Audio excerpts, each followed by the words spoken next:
She used to finish my sentences. 2 years later, she begged me for permission to use my words. We met on the first day of orientation at Spelman. I was the quiet one, nose buried in Toni Morrison and notes for a biology class I hadn't even taken yet. Maya breezed in like a firework, laughing too loudly, her hair in perfect coils, gold hoops catching the sun. She was the kind of girl who had charm in her bones. We became inseparable, fast late-night Waffle House runs, shared secrets over steaming mugs of peppermint tea, and promises made under dorm room ceilings. I loved her like a sister, maybe even more. At 32, I lived alone in a cozy sunlit apartment in Inman Park, Atlanta. My world was quiet, but rich plants in every window. A Spotify playlist always humming in the background, and sticky notes with sketches and affirmations covering my fridge and bedroom mirror. I worked part-time at a nonprofit, but my real job, the one I didn't yet get paid for, started when the city fell asleep. That's when I came alive. KindRoot was the name. A wellness tech platform that centered Black women's health, generational healing, and ritual-based self-care. It wasn't just an app, it was soul work. I had no capital, no fancy connections, no Ivy League safety net. But I had vision. A vision born from my mother's hands, rubbing castor oil into my scalp. My auntie's green juices, and scripture verses the way my grandmother hummed gospel under her breath while stirring collard greens. I wanted KindRoot to feel like all of that ancestral wisdom wrapped in digital warmth. A space where women like me could track their cycles alongside Moon Phase's journal with curated prompts and access-vetted Black therapists and doulas, a blend of culture code and care. Every night I built. I taught myself UI/UX with YouTube tutorials and practiced branding through Canva mockups and design sprints I ran by myself in my living room. I stayed up tweaking fonts until 3 a.m., wrote grant proposals that I cried over, and poured every inch of myself into pitch decks and business plans. The ideas came from within like they'd been waiting for me to catch up. It felt sacred. Maya knew about all of it. Of course she did. We still had our monthly sleepovers, wine-stained lips, and satin scarves on Netflix paused while we got deep. She'd always been supportive, calling me the genius offering to help when it got big. Maya didn't need a side hustle. Her family had money, not flashy, but old and deep. Private school, Martha's Vineyard Summers condo and Buckhead type of money. She'd chosen marketing because it fit her charisma. She could talk her way into any room and out of any corner. I envied that sometimes. One night during one of those sleepovers, I finally showed her the full pitch deck. I just landed a Zoom call with a small Black women-run tech incubator, and I needed feedback. Be honest, I said, handing her my iPad like it was my baby. Maya was curled up on the floor in my gray hoodie, a glass of red wine balanced dangerously on my coffee table. She flipped through the slides slowly, one manicured finger swiping her face unreadable. "You wrote all this?" she asked quietly, her voice different. Every word I said, even the visual flow look at the onboarding journey slide. I storyboarded it myself. She nodded, still scrolling. Her eyes lingered too long on the brand voice section. The mission statement. The emotional colors I chose. I should have noticed it then, the slight twitch at the corner of her mouth. That flicker of something I couldn't name. But I didn't. I thought she was proud. Later that night, she offered to help with positioning. "You know I can make this thing shine," she said, wine glass tipping toward me like a promise. "Just let me finesse the language a little, get it in front of the right people. We'll have VCs eating out of your hand." I laughed. "You mean yours?" "Ours," she corrected, bumping my shoulder. I didn't correct her. Why would I? This was Maya. Over the next few weeks, I sent her files. Early logo drafts, a copy of the mission, even the research I'd done on culturally specific pain points in Black maternal care. We talked about naming rituals, about what self-care really looked like outside whitewashed goop aesthetics. We brainstormed ideas for launch events and potential brand collaborators, Black herbalists, spoken word artists, yoga teachers who called the ancestors before they called downward dog. Looking back, it wasn't one thing, it was little moments. A strange hesitation when I brought up partnership contracts.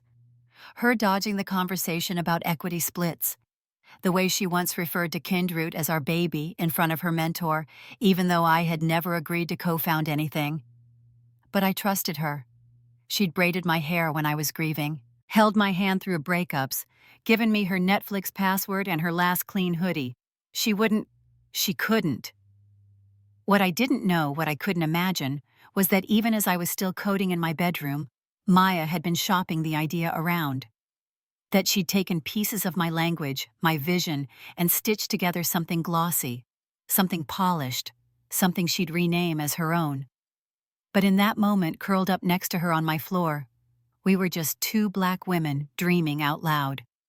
I didn't know the clock had already started ticking, that a countdown had begun the second she saved my deck to her hard drive. And I couldn't feel it yet, but the story was already shifting. 2 years later, I'd remember that night like a prologue, a soft, dangerous beginning to something I would one day outgrow. The morning felt like any other. I had my usual ritual, a lavender candle lit on the edge of the counter, my turmeric tea steeping while the city slowly came alive outside my apartment window. I was rehearsing my pitch for the Kindroot Accelerator presentation later that week, pacing the same worn line in my hardwood floor. I had my slides down cold, each word memorized like scripture. This was going to be the day everything turned. The work, the exhaustion, the years of quiet sacrifice, it was all leading here. Or so I thought.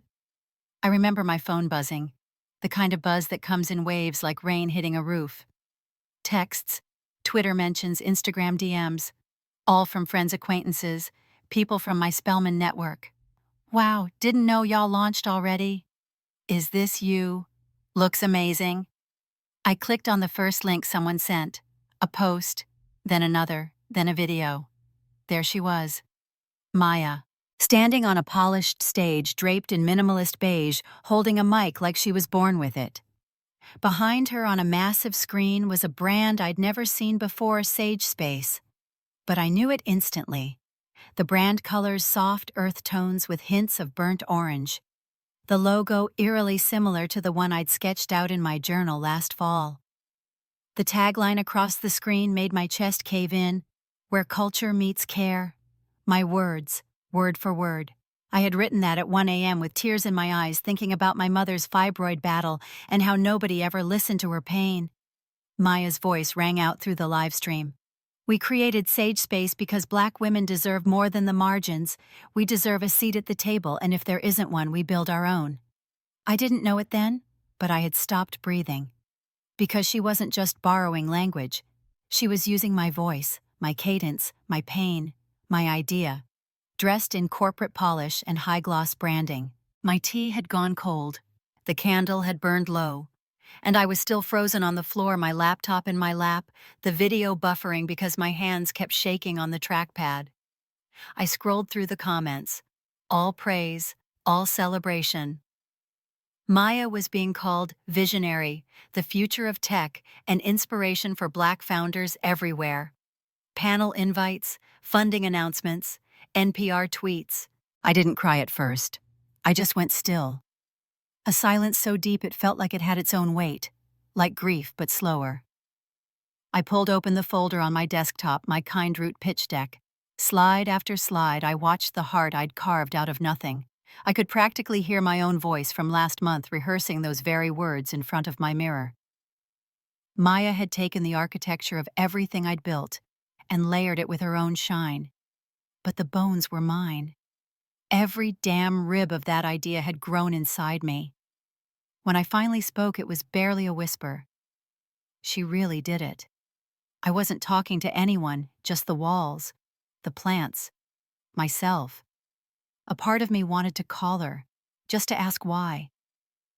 But deeper than that was the truth I didn't want to admit I already knew. She'd watched me build it. She'd praised it. She'd asked for pieces little by little until the whole thing sat in her hands. Later that night, I met with my mentor Carla over Zoom. Carla had been in this game for years. A software engineer turned VC, one of the only Black women in the accelerator world who understood what it meant to fight for a seat that wasn't even built for you. I told her everything. Or rather, she didn't need me to say much. She could see it in my face. She used your words, she asked quietly. I nodded. Even your phrasing, another nod. Did you file anything, trademarks, copyright? I couldn't meet her eyes. No, I said. I trusted her. Carla didn't scold me. She just exhaled long and slow and rubbed her forehead. Sweetheart, that's not your fault. That's her character, not your mistake. But from now on, we protect what we build, even from the people we love. Even from the people we love. That line rang in my ears long after I closed the laptop. I sat on my studio floor in the dark, my knees pulled up to my chest back against the oven. That place had been my sanctuary where Kind Root was born over jasmine rice and late-night edits. But now it felt different. It felt invaded. I watched her video again this time, not with disbelief, but with a strange, slow kind of heartbreak. Her tone, the cadence, even the pauses in her delivery were mine, like she'd practiced in my mirror. I remembered the first time I said those lines aloud to her, pacing my living room nervous but excited. She had sat on my couch sipping her wine, nodding thoughtfully, telling me it gave her chills. Now she said them on a stage like they were born in her bones. She was getting everything I'd worked for. The calls, the press, the funding. The platforms I'd applied to and been rejected from now hailed her as a rising voice. My inbox remained empty. The same organizers who had ghosted my follow-ups were now resharing her clips with fire emojis. It wasn't just betrayal. It was erasure. That night, I curled up under my favorite quilt, the one my grandma made when I moved to Atlanta, and stared at the ceiling, wondering how long it would hurt this much. Wondering if the work still belonged to me. Wondering how I'd rebuild from a blueprint that someone else had claimed. But even then, something stubborn in me stayed lit.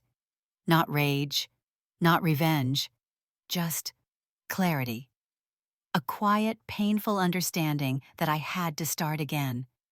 This time, not just with passion, but with protection.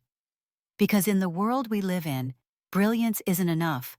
You need armor, and I would build that too, from the ground up. I didn't scream. I didn't post a paragraph on Instagram with a black and white photo and a vague quote about betrayal. I didn't DM Maya.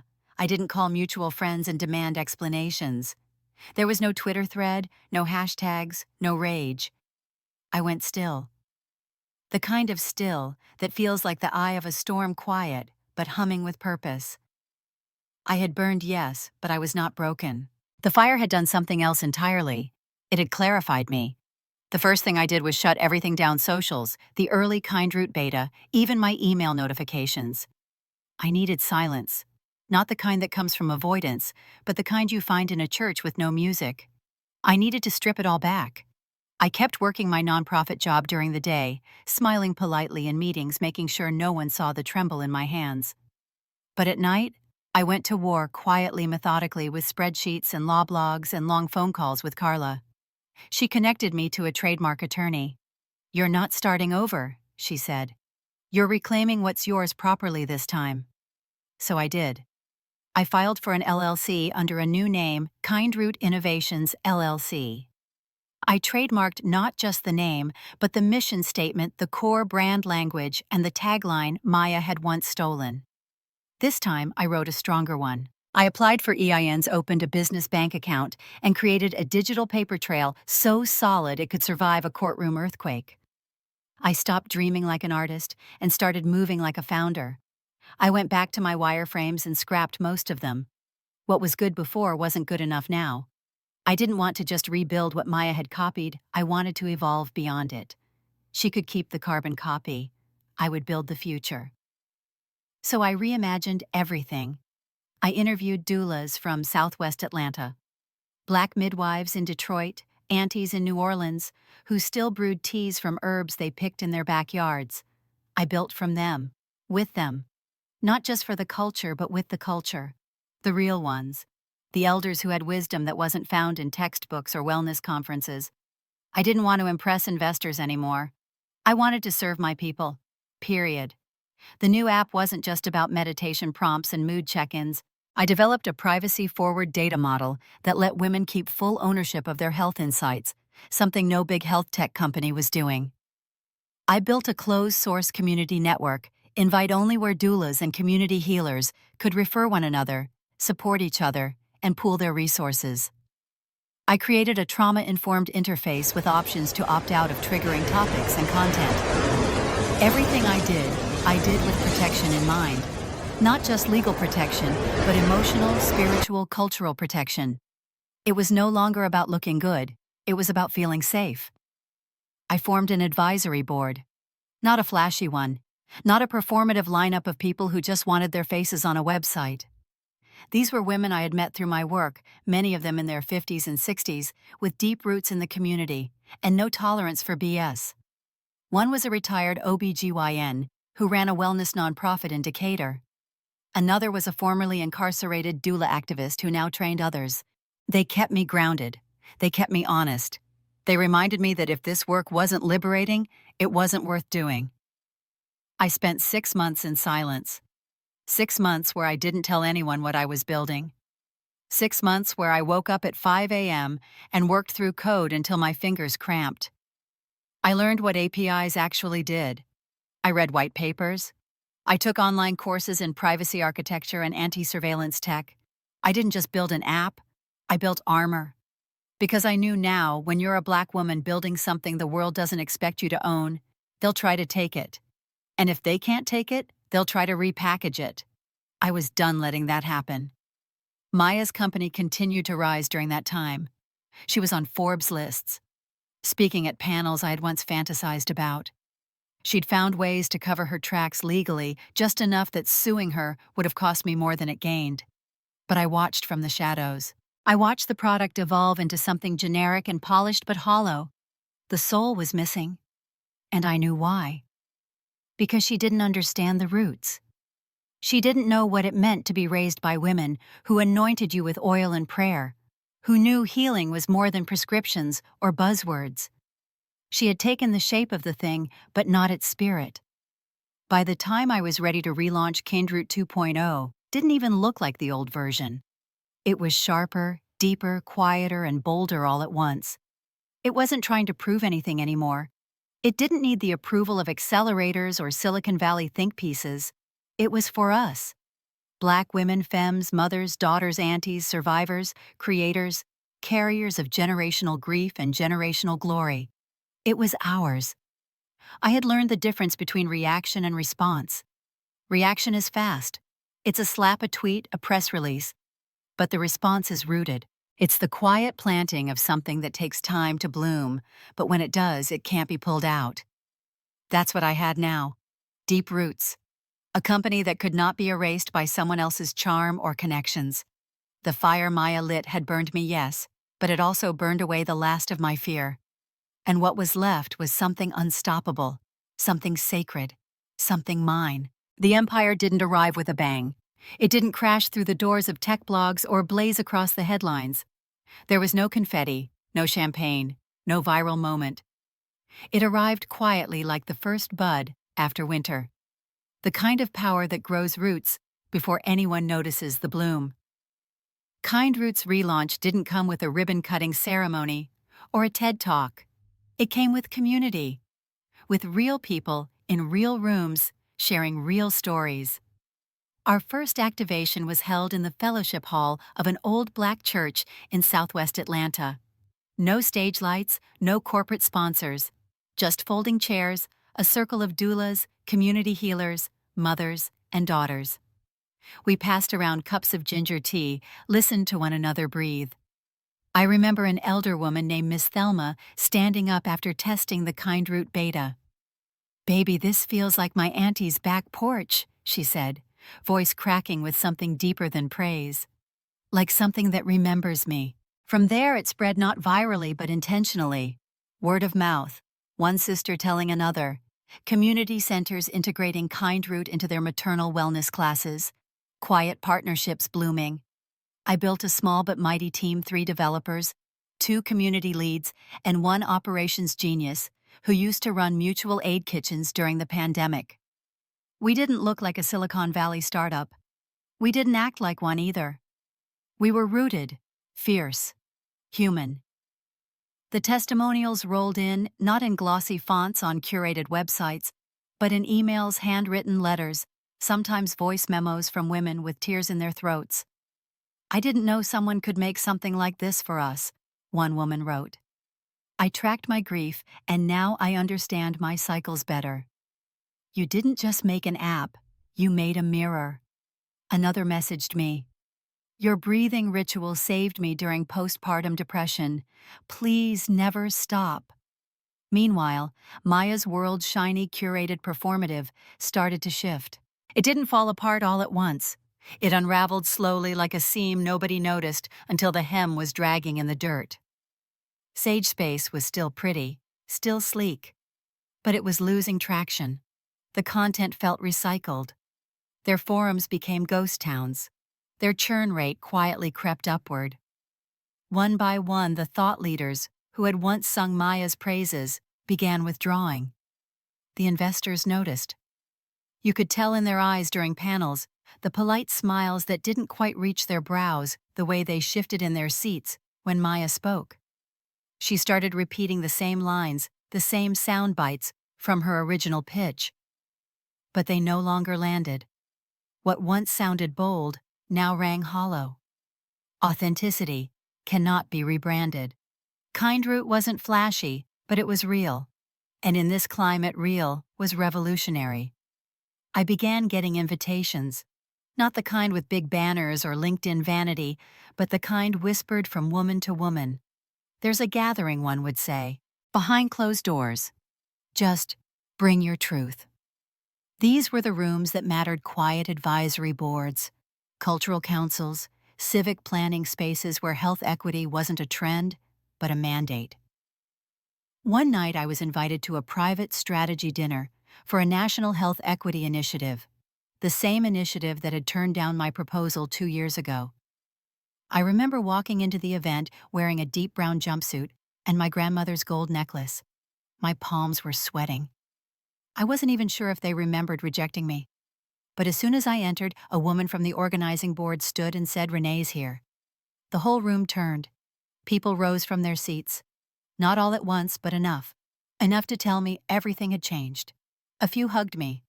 One woman, a black OBGYN from Chicago, pulled me close and whispered, "I've been waiting for your name to come across my desk again.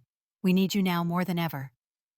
I didn't cry in that moment, but I felt something old inside me, something bruised, begin to heal. The same room that had once dismissed me now made space, not because I got louder, but because I got truer. Meanwhile, I watched from a distance as Sage Space tried to adapt. Maya launched a rebrand, new fonts, new color palettes, even a new slogan. But it didn't stick. The soul had slipped through the cracks, and no amount of polish could patch it. I heard whispers from inside employees, leaving consultants quietly not renewing contracts, her biggest sponsor pulling out after a lukewarm Q&A session. Maya was still smiling in photos, still giving quotes about empowering women of color through technology. But the fire behind her eyes had dimmed. She didn't know the world had shifted. She didn't know it had moved beneath her, like tectonic plates rebalancing themselves toward truth. I didn't gloat. I didn't screenshot metrics or laugh at the irony. I just kept building, kept grounding, kept protecting what was sacred, because Kindroot wasn't built for applause, it was built for impact. One afternoon, I sat in a small co-op office with our operations lead, Amara, planning our next phase: community grants for Black birth workers, a mental health AI tool co-designed with trauma therapists, and a rural access pilot in Alabama. Amara looked up and said, "You know, this feels like legacy." I just nodded. Because it did. This wasn't about beating Maya anymore. It never really had been. It was about something bigger, reclaiming what had been stolen, yes, but also planting what had never been imagined. The world was shifting, and this time I wasn't catching up to it. I was helping shape it. One download, one ritual, one Black woman at a time. The email came in on a Thursday afternoon, tucked between a grant confirmation and a calendar invite for a community partnership roundtable. The subject line was clinical detached, request for API access, Sage Space Inc., the sender, not Maya. An assistant. Some polished name I didn't recognize, but the tone was unmistakable, firm, entitled, and faintly impatient, like they were doing us a favor by asking. They were seeking access to KindRoot's proprietary wellness tracking API, the exact infrastructure we had spent 2 years refining. They wanted to license our tech for integration into their existing health platform. I read the email twice, then a third time, letting the words settle like dust in a room I'd already swept clean. They didn't know. They had no idea who owned the very thing they were now desperate to touch. We replied the next day. Our legal team sent over the NDA.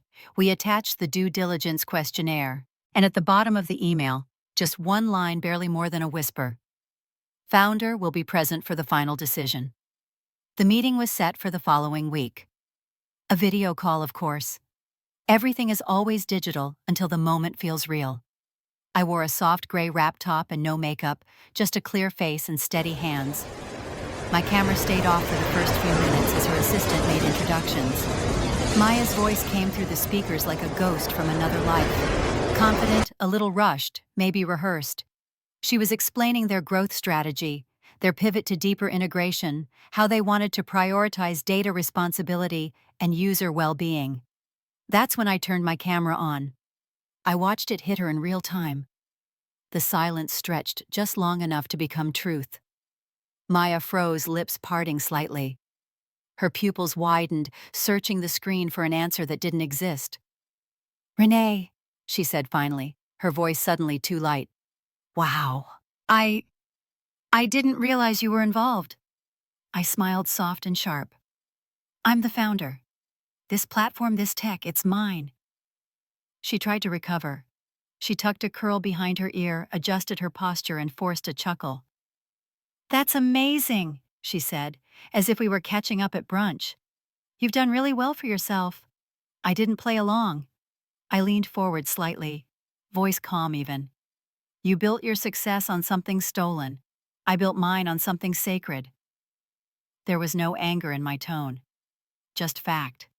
A mirror held up with grace and no apology. Maya glanced off screen, probably toward her assistant, then cleared her throat.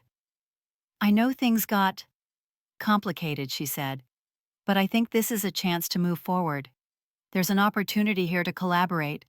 I've always respected your work." That word respect landed wrong, like perfume sprayed over mildew. I nodded once slow. "You can absolutely license our tech," I said. "But you should know our licensing fees are tiered. And for enterprise clients operating in overlapping mission spaces, the premium applies." Maya blinked. "A premium?" "Yes," I replied. 50% higher than base rate. And we require full attribution in all public-facing materials. KindRoot's name our core framework credit, and a visible disclosure that your wellness tracking tools are powered by our licensed system. No white labeling. Silence. Her assistant asked a question about payment schedule. I answered it directly without emotion. I had done the work. We had the legal foundation.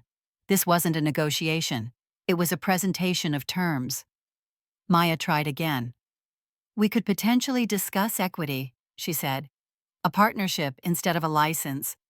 I'd love to align with you again. Publicly." I tilted my head just slightly. "I'm not interested in proximity. I'm interested in protection." Another silence. The kind that doesn't need filling. She stared at me. Really stared. Maybe for the first time she saw the difference between us, not just in product or polish, but in purpose. She had taken something raw and sacred and treated it like currency. And now the bill had come due.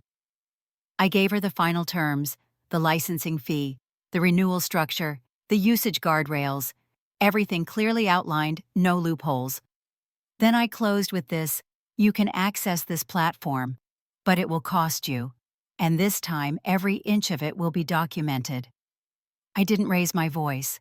I didn't list all the nights she stole from me, all the sleepless hours I spent stitching myself back together while she stood on my shoulders, pretending the height was hers. I didn't bring up the panels she spoke on using my words. I didn't remind her of the time I held her hair back when she was sick in college, or the last message I ever sent her that went unanswered. I didn't need to. The silence between us carried all of it. Maya swallowed hard, nodded once, and said, "Understood." The call ended without fanfare. No thank you, no apology, just digital static where a friendship used to live. I closed my laptop and looked out the window. The sun was setting over Atlanta, casting long gold shadows across my hardwood floor. The same floor I once sat on, knees to chest, watching her launch the company that stole my blueprint. Now I was the gatekeeper, the architect, the owner. She came knocking, and I answered not with revenge, but with boundaries made of steel and terms carved in wisdom. There's a kind of justice that doesn't require applause, the kind that's quiet, deliberate, and utterly undeniable. And that day, Maya got to witness it firsthand. Maya signed the agreement 3 days later. No fanfare, no resistance, just a quiet reply from her legal team confirming everything had been reviewed and accepted. The licensing fee was steep, intentionally so, but there was no pushback. Because by now Maya understood what it meant to borrow brilliance. She had no choice but to pay for what she once took freely. And now, with every line of code her team accessed, with every wellness insight pulled from KindRoot's API, her company leaned a little more heavily on the very foundation she once tried to bypass. No one knew, not publicly. There were no headlines announcing that SageSpace had become dependent on KindRoot's infrastructure.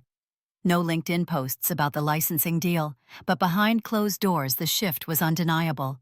On paper, Maya was still the face of her brand, still smiling from conference stages, still moderating panels about inclusive innovation. But in the quiet back end of her operation, every user experience, every daily report, every piece of their wellness insight came directly through Renee's hands, through KindRoot, through the woman Maya once overlooked. It was a strange kind of justice, not loud, not vengeful, but unmistakable.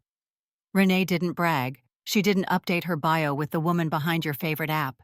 She didn't even mention the deal to her team until it was done. Because the power wasn't in the announcement. It was in the clarity. She didn't need to shout. She had already won. And in the stillness that followed, Renee found space to reflect not just on what had happened, but on what it had made her. The hurt didn't vanish. It never really does. But it changed shape.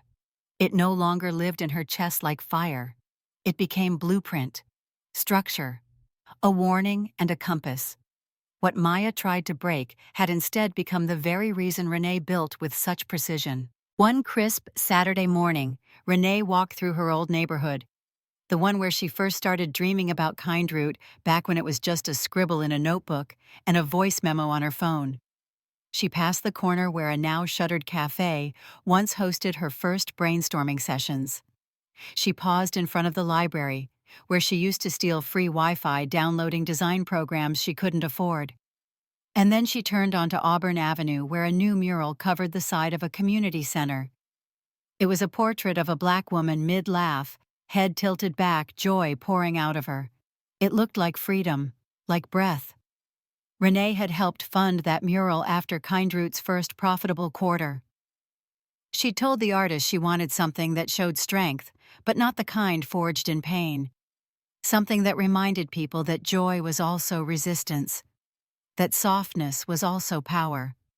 Now she stood in front of it, hands in her pockets, heart steady.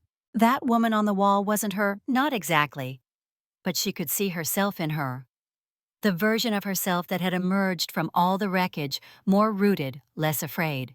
Not harder, just clearer. There was a difference. In the months that followed the licensing deal, KindRoot grew in quieter but deeper ways. Renee launched a community grant fund for Black women founders, no strings, no complicated applications, just belief. The first cohort was small 5 women with big dreams and even bigger obstacles. Renee hosted them for a grant night at KindRoot's new co-working space in West Midtown. The room was filled with folding chairs, candles, cornbread, and laptops. A different kind of pitch night. Each woman took the mic and shared their idea, their story, their plan. No judges, no scoring, just community. Renee sat in the front row, clipboard on her lap, eyes kind but focused. She listened with her whole body. When it was the last woman's turn, she stood up, hands trembling as she clutched her note cards. Her voice quivered as she said, "Hi, I'm Tony. I'm starting a trauma-informed doula network for teens who've aged out of foster care. I'm scared, but I really believe this matters." Her eyes flicked to Renee for a split second, looking for permission, looking for grounding. And Renee, calm, certain, and full of everything she'd earned, just smiled and said, "You got this." It wasn't performative. It wasn't a tagline. It was the truth. Because she had once been that girl, trembling, uncertain, holding a vision no one else could yet see. And now, after everything, she stood on the other side of betrayal and became the kind of woman who could offer safety to the next one in line. The quiet power didn't come from revenge. It came from restoration. From refusing to let pain calcify into bitterness. From choosing to turn betrayal into blueprint, and then opening that blueprint for others to build on. And so as the night wrapped up, as candles burned low, and laughter filled the corners of the room, Renee looked around at the women she was investing in. She didn't see competition. She didn't see a race to the top. She saw collaboration, legacy, continuity. Maya might still be on the covers, but Renee was in the infrastructure, and that was where the real power lived. ChatGPT deny. The envelope was cream-colored, hand-addressed, no return name. Just the postmark San Francisco. Renee almost didn't open it. She sat with it on her desk for 3 days, her fingers tracing the edges like the paper itself could speak. In the end, curiosity not longing pulled it open. Inside was a single page, thick paper, faintly lavender-scented. Maya's handwriting was the same, round and fast, like she always had somewhere better to be. The letter wasn't long, it wasn't dramatic, it wasn't even quite an apology. But it carried weight, heavy and quiet like fog. "I didn't know how much I needed you," Maya had written, "until I lost your voice in the room. No excuses, no plea for a second chance, just that." A sentence shaped like a wound that had finally been acknowledged, not bandaged. Renee read it once, then again, and then slowly she slid the letter into a manila folder marked Archive and filed it away in the back of her cabinet. She didn't feel vindicated or angry. She felt something more honest: closure. That chapter had ended, and this chapter was everything she'd dreamed but never dared to fully imagine. Sometimes late at night, memories would return uninvited. Not the betrayal, not the boardroom moments or business calls, just the soft stuff, the college days. Sitting cross-legged in the dorm hallway, Maya braiding one half of her hair while Renee sketched logos in her notebook. They'd trade ideas like candy, daring each other to dream bigger. Maya would say, "One day we're going to change the world." Renee would laugh and say, "Only if we don't kill each other first." Those were good days. Before the shadows, before the ambition took a turn, back when belief didn't have a price tag. But even then, looking back now, the signs had whispered. Maya always wanted center stage. Renee preferred backstage, adjusting the light. Now, in the bright present, the spotlight was hers, but she didn't need to stand in it. She'd created a platform, not a pedestal. Kindroot had just closed its first 7-figure community impact fund. Not from a Silicon Valley venture firm. From a network of Black-led co-ops, public health innovators, and cultural investors who believed in shared ownership. The fund would go directly into grassroots wellness initiatives, re-entry doulas, prenatal care on wheels, herbal medicine workshops in rural food deserts. The kind of care that didn't show up on Forbes lists, but saved lives anyway. Renee walked through the new Kindroot office, housed in a restored brick building, once used for civil rights meetings. The walls were lined with hand-painted affirmations from local youth, and the scent of eucalyptus lingered in the air. Her team moved with ease and purpose, young, brilliant, committed. No one asked where she got her strength from anymore. They saw it. It lived in everything she touched. That week, she recorded a podcast for a new series titled Blueprinted. She sat in a warm-toned studio across from the host, a woman she admired, and they talked not about failure, but about becoming. When you think about legacy, the host asked, "What do you want people to remember about Kindroot?" Renee paused, her voice steady but soft. "What we build when no one's watching. That's the work that lasts," she said. "The unglamorous parts. The stuff that doesn't get clicks. The choice to show up anyway. That's where the future lives." There was a silence after that, not awkward but reverent. The kind of pause that holds truth like a breath. After the recording, Renee stepped out into the late afternoon light. Atlanta pulsed around her, music from a corner store, kids playing near fire hydrants, an elder woman tending to a flower box on her porch. The city felt alive in her bones. This was her audience now, not shareholders or influencers, her people. She thought briefly of Maya. She wondered if she still stood on stages, using words that weren't fully hers. She wondered if Sage Space had learned how to tell the truth, or if it was still trying to wear someone else's skin. She didn't feel bitterness, just distance. Like a house you once lived in, now lived in by someone else. Empowerment and healing had always been the goal. Not revenge, not even justice, just freedom. For herself. For the women who'd been silenced, dismissed, overwritten. For the next generation who wouldn't have to choose between visibility and integrity. That evening, Kindroot hosted a gathering in the community garden they helped restore. Lanterns glowed along the walkways, and laughter drifted like music.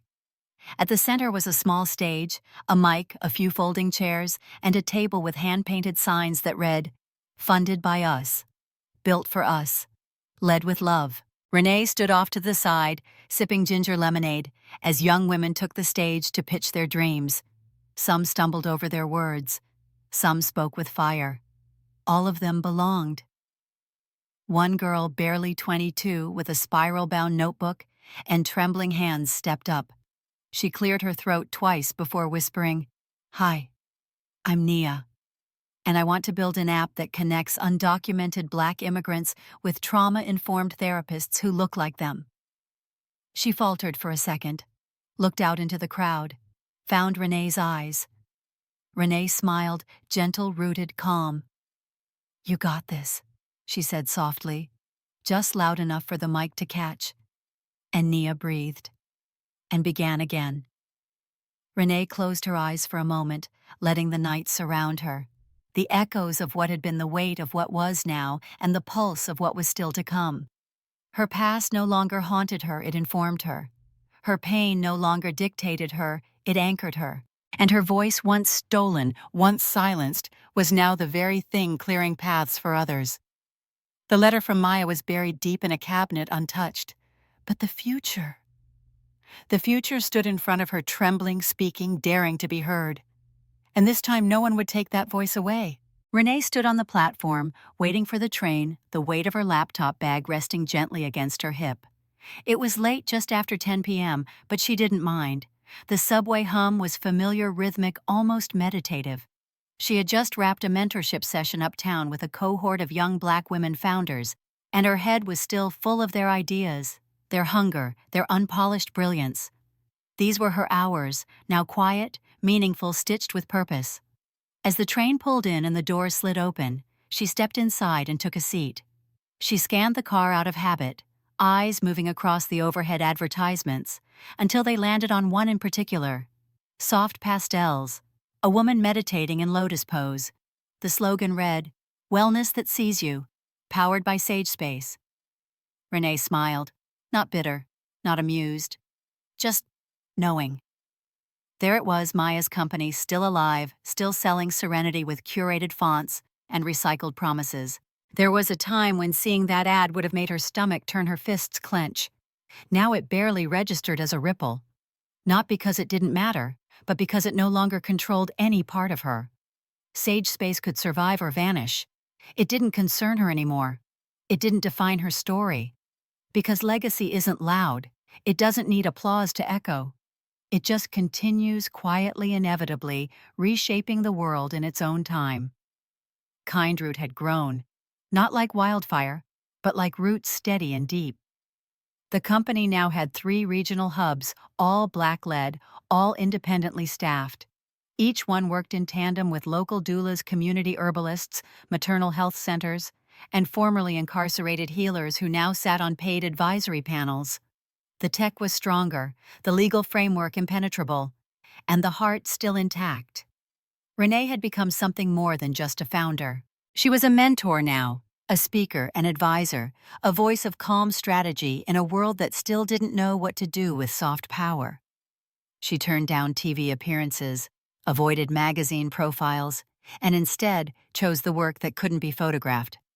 Walking someone through their first pitch deck, helping a midwife get a microgrant, to digitize her intake forms, offering legal templates to new founders so they'd never have to live what she lived. She never chased revenge. She chased resilience. And it paid her back in peace. At one conference, a young founder introduced her to a packed room as the mother of a movement. Renee had chuckled softly at the title, but accepted it with grace. Because it was never about being first. It was about being true. Kindroot had stayed true, and that truth had spread farther than any one person could see. Even in the smallest moments, her legacy pulsed.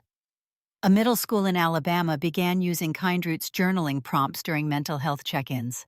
A doula in Detroit created an Afrofuturist birth prep curriculum based on the app's cycle tracking system. In a village in South Carolina, elders were recording herbal recipes in Kindroot's oral archive, now being turned into an intergenerational healing guide. Everywhere Renee looked, there were signs that the story she wrote, quietly, painfully, persistently, had taken root. She leaned back on the subway bench, closed her eyes, and let the motion rock her gently. Across from her, a young girl no older than 12 sat beside her mother, tapping on a tablet. She looked up at one point, met Renee's eyes, and smiled. Renee smiled back. There was no recognition, no performance, just something simple, mutual, sacred, human. The train pulled into her stop. She rose, nodded once to the mother and daughter, and stepped off. The city was cooler now, the summer heat fading. Renee pulled her jacket tighter and walked the 4 blocks home beneath streetlights that flickered like memory. She passed a mural of a woman with her arms stretched toward the sky, head tilted upward. It hadn't been there last year. On the bottom, someone had spray-painted the words, "She kept going anyway." At home, she placed her laptop on her desk, poured herself a glass of cucumber water, and stood at the window for a moment. The skyline shimmered in the distance. Her phone buzzed with a new email, an invitation to speak at a policy roundtable on tech equity and cultural healing. She didn't answer it. Not yet. She just let the moment be still. In the quiet, she imagined her younger self, the one who sketched on napkins, who cried on the kitchen floor, who once doubted she could rise without screaming. That girl was still inside her. But now she was flanked by something stronger. A woman who had learned the art of graceful power. Who understood that when your work is rooted in soul, it can never truly be stolen. If this were a podcast, the final voiceover would be low, steady, and warm, floating over gentle piano chords. Maybe a faint rustle of wind in the background. She stole my idea, thinking it was just code and branding.